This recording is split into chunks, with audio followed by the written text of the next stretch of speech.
직장인에게 한 달 100만 원을 넣으라는 것은 너무 가혹한 얘기죠. 그래서 3월 14일 최저점을 찍을 때 좋은 매수 시그널이 나왔습니다. 안녕하세요, 아파르타 300입니다. 3월이 무사히 지나갔습니다. 별의별 악재를 내뿜던 시장도 조금은 진정되는 듯하고 계좌에도 따스한 햇살이 내리는 듯합니다. 저는 3월에 많은 일들을 겪었습니다. 우선은 온 가족이 코로나에 걸려서 격리되었었고 시장은 무참히 깨졌었습니다. 모두들 아시겠지만 CWB가 최악으로 치닫고 3달러를 찍던 날, 저는 혈맹모직과 가자를 외쳤습니다. 지금 많이 회복했지만 중국 주식은 여전히 마이너스를 기록 중입니다. 그래도 나름 괜찮은 결정이었습니다. 테슬라 역시 600달러를 터치하는 사건이 발생했었는데요. 이번에 코인을 공격적으로 매수하느라 테슬라는 추매하지 못했습니다. 사실 매수를 걸어놓고 잤었는데 제가 걸어놓은 가격에 매수가 되지 않았고 저는 매수되지 않았다는 사실을 며칠 전까지 모르고 있었습니다. 전 좀 맞아야 해요. 왔다시와 빠가다. 올해 스타 아틀라스가 효자 노릇을 해주고 있습니다. 물론 3월 중순에 우주선 가격은 반토막이 나고 코인은 30원까지 떨어졌지만 그럼에도 불구하고 매일매일 코인 채굴을 하고 있고 지금까지 300만원 가까이 돈을 뺐습니다. 2022년에 제가 계획한 것은 코인 현금 흐름에 초점을 맞추었고 1월에 주식의 절반 정도를 처분하고 디지털 자산으로 바꿨고 스타 아틀라스 채굴 플러스 거래소 예치로 일정 부분 가져가야겠다고 생각했었습니다. 이번에 느낀 것인데 하락이 심할수록 현금 흐름의 중요성이 정말 중요합니다. 그럼 반대로 하락장에서 나에게 크리티컬 데미지를 입히는 것은 무엇일까요? 바로 반대 매매 가능성이 있거나 고이율의 대출들입니다. 이전에 신용대출에 대한 경험을 해봤습니다. 이번에는 주식담보대출을 해봤는데 주식담보대출은 좀 더 안전할 줄 좀 생각을 했었습니다. 그러나 주식 가격이 내려갈수록 담보 비율이 올라갔고 계좌에 계속 돈을 넣으라는 것이었습니다. 결국 매일 10만원, 20만원 이렇게 넣다가 거의 100만원 가까운 돈을 한 달 동안 넣었습니다. 직장인에게 한 달 100만원을 넣으라는 것은 너무 가혹한 얘기죠. 지금 10만원, 20만원이 아쉬워서 힘겹게 살고 있는데 100만원이라니 매일 오는 문자의 압박을 이기지 못하고 결국 담보 잡힌 주식 한 주를 매도했습니다. 더 웃긴 점은 제가 이 한 주를 부분 매도하는 그날이 주가 최저점이었습니다. 그 이후로 계속해서 올라가더군요. 만약 제가 이 돈을 넣지 않았다면 테슬라 2주를 매수할 수도 있었겠죠. 예전에 A 주식을 담보로 대출을 일으켜 A의 수량을 늘린다는 글을 읽은 적이 있었습니다. 네, 전 그분을 좋아하고 그분 말씀이 좋다는 것을 알지만 그런 투자는 체력에 받쳐줘야 한다는 것을 깨달았습니다. 그분의 경우 상승장 때 대출을 일으킨 것이라 하락장 때 이런 리스크가 크다는 것은 모르셨지 않을까 싶습니다. 물론 하락이 와도 계좌에 돈 채워넣는 일은 그분한테는 쉬운 일이니까요. 만약 지금이 상승장이었다면 저는 늘린 수량으로 더 큰 수익을 냈을 겁니다. 이전 영상에서도 말씀드렸지만 돈이 많은 사람과 돈이 적은 사람의 투자 방법이 절대로 같을 수가 없습니다. 3월 하락과 무리한 투자로 제가 체득한 것은 주식 신용대출, 미수, 주식 담보대출은 해가 쨍쨍할 때 우산을 빌려줬다가 비가 오면 우산을 뺏어가버리는 그런 놈들이구나. 현금 자신이 있으면 해보는 거지 그게 아니면 절대 해서는 안 되겠다.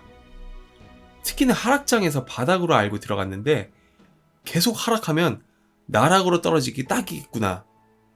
방송에서 반대 매매 안 당하려고 계좌에 계속 돈을 밀어넣는데 너무 힘들다고 들었던 것이 체감이 안 갔었습니다. 그런데 지난번 신용대출과 이번에 담보대출을 실행해보면서 뼈저리게 느꼈습니다. 그리고 현금 여력이 되는 분들은 굳이 이런 종류의 대출을 무리해서 받진 않겠죠. 결국 이런 종류의 대출들은 현금이 부족한 개인들을 털어먹기 위한 시스템의 포장이라고 보여집니다. 아직 스탁론은 해보지 않았지만 어떤 느낌일지 안 해봐도 눈에 보입니다. 돈이 없어서 대출로 투자를 했는데 대출로 투자를 하면 필망의 지름길입니다. 결론, 돈이 없을수록 대출로 주식 투자하지 마라. 단 1금융권 신용대출은 제외입니다. 지금 아직 정신 못 차렸다는 뜻이에요. 돈이 없으면 그냥 현금 흐름 늘리기에 힘쓰는 것이 최고입니다. 그게 정답입니다. 투자라는 것이 오래 한다 해도 배울 것은 너무나도 많습니다. 자, 그럼 2022년 3월 포트폴리오를 공개하겠습니다. 이전에 말씀드렸듯이 매달 조금씩 변화를 하고 있습니다. 효율성의 극대화와 리스크 분산을 위한 선택으로 집중 투자의 성격을 가지고 있고 일정 부분 몰빵을 방지하기 위한 목적도 있습니다. 저는 항상 모든 가능성을 열어두고 있습니다. 거래소 먹튀, 비트코인 영원 수렴, 스타 아틀라스 러그풀, 레버리지 ETF 상패. 한 거래소에 10억을 예치한 분을 봤는데 전 아직 그 정도 그릇은 되지 않는가 봅니다. 10억을 한 곳에 모아둔다는 것이 주식이면 괜찮은데 암호화폐를 한 거래소에 두면 좀 걱정되지 않을까요? 거래소는 무조건 규모가 있는 거래소를 이용합니다. 해킹의 위험도 당연히 규모가 있는 것이 좋겠지만 해킹을 당하고 나서 후속 조치에 대해 더 신뢰를 할 수 있다고 봅니다.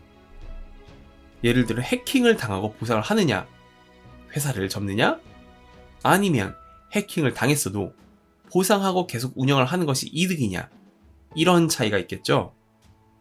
사실 3월 마감으로 와서 현재까지 투자 성과를 봤을 때 작년 10월, 11월까지만 해도 참 기고만장했습니다. 1년도 안 돼서 2천만 원 넘게 수익을 보고 있었기 때문입니다. 그럴 때야말로 정말 조심해야 할 시기입니다. 2021년 12월을 정점으로 그 다음에 1월, 2월 하락을 맞이했고 3월의 중국 주식 하락은 정말 충격 그 자체였습니다. 그래서 3월 14일 최저점을 찍을 때 좋은 매수 시그널이 나왔습니다. 제가 좋아하는 인간 지표 중 하나입니다. 아무튼 정말 감사합니다. 물론 아직 갈 길이 멀지만 미국, 중국, 한국 모두 악플이 쌓여갈 때가 장기 우상향만 한다면 투자하기 가장 적정한 시기로 보고 있습니다. 어쨌든 저는 원칙대로 꾸준하게 꾸자사모를 했습니다. 꾸준히 자산을 사서 모으자. 총 원금이 늘어나고 있는 거 보이시나요? 물론 평가금은 줄었다가 다시 올라가고 있습니다. 우리가 부자가 되기 위해서는 사팔이 아니라 계속해서 자산을 모아야 합니다. 10% 먹고 팔고 하는 방식으로는 절대 큰 부를 이룰 수 없습니다. 어쨌든 3월은 저에게 다이나믹한 달이었습니다. 이번 달은 큰 이벤트가 많았네요. 우선 대선이 있었죠? SBS가 대선 방송을 찢었네요. 저는 오프라인상에서는 파란색에 둘러싸였고 온라인상에서는 빨강으로 둘러싸여 있습니다. 이번에 참 재밌는 현상이 있었는데요.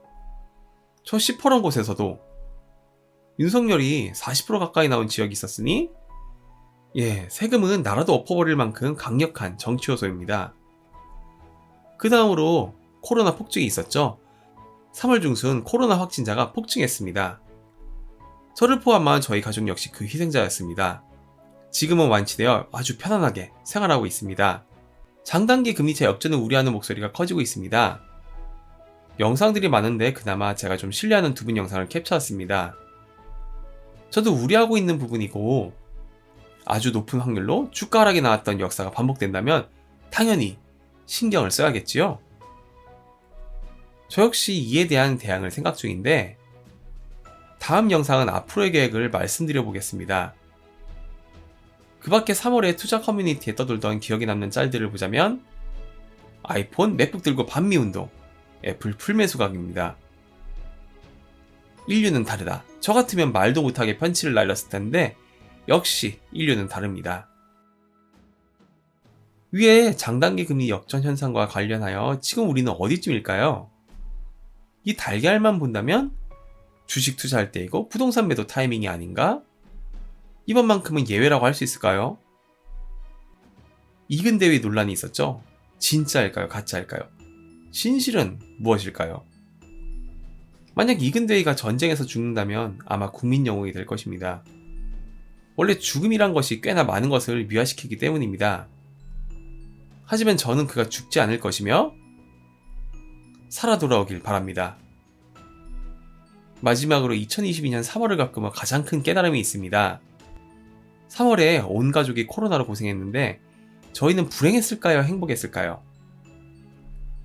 우리는 가족이 함께 할 수 있어서 행복했습니다.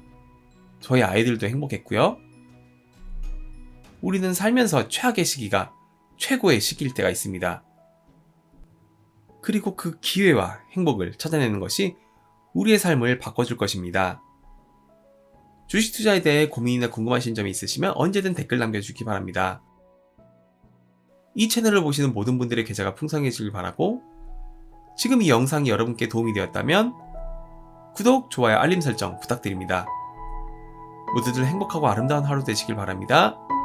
감사합니다.